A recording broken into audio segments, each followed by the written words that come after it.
Et il y en a qui se lancent quand même dans l'aventure, à l'image de Kev Adams. Et qui décide d'ouvrir un bar à cocktail, restaurant, salle de spectacle?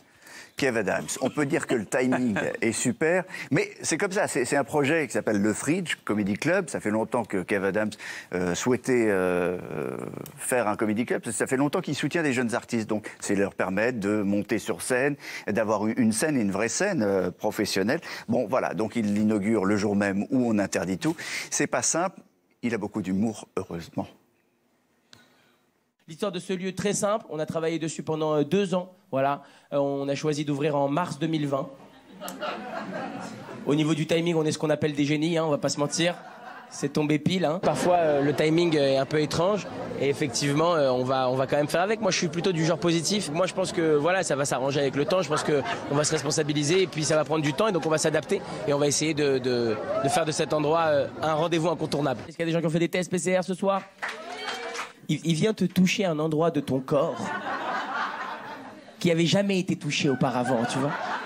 Il vient te chatouiller l'âme.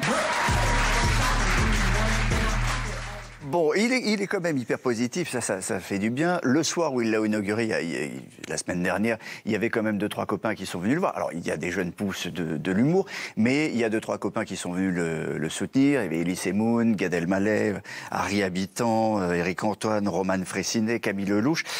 Mais je peux vous dire que derrière, quand même, derrière les vannes et derrière la porte, même où il y a Elie Moon, il y a quand même un peu de tristesse et un peu d'amertume. Oui, j'ai des frustrations, j'ai un peu de tristesse, j'ai un peu parce que tout a été annulé, parce que tous mes shows ont été annulés. Et on est obligés, nous les artistes, à rester dans l'espoir. Sinon on est mort, on est foutu. Personne ne peut se projeter en fait, c'est ça qui est terrible. On s'en sort comme on peut. Les gens ont envie de rire, donc on est là pour ça. Et c'est bien, vive la culture, vive l'humour, vive le partage, même quand on est dans cette période de merde. Voilà, et je crois qu'il a pas mal résumé les choses, c'est compliqué. Hein. Les chiffres d'affaires sont à zéro, les tourneurs n'ont pas de boulot.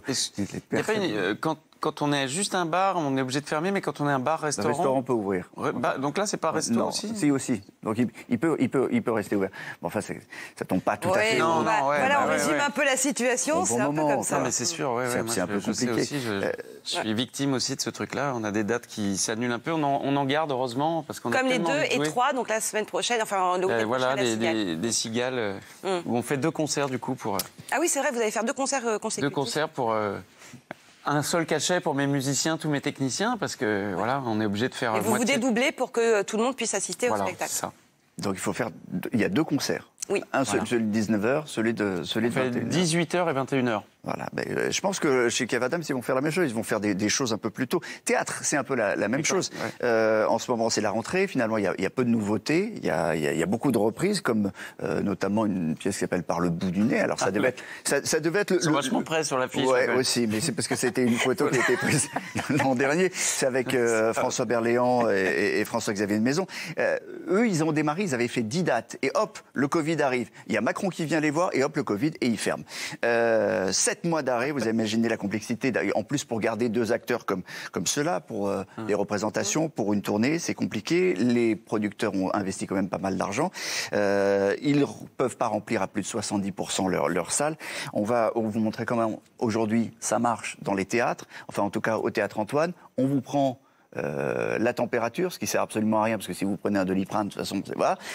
Vous avez obligation de vous laver les mains, vous avez port du masque obligatoire pendant toute la durée du spectacle, mais ça n'empêche pas de rire, c'est ça qui est le plus important. Mais le masque, voilà. Il y a quelques mois, on n'envisageait pas des spectacles avec le masque. Aujourd'hui, culturellement, la question se pose plus. Non, et culturellement, ça a changé. Écoutez, Jean-Marc Dumontet.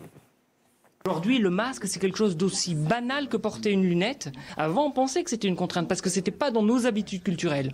Aujourd'hui, on assiste à un spectacle avec un masque. On a demandé au public de conserver le masque. Moi, je regardais parce que c'est important qu'on accueille très bien les gens. Je sais pas si on joue à perdre. Ce qui est important, c'est que la fête, elle recommence. Voilà, que la fête recommence. Mais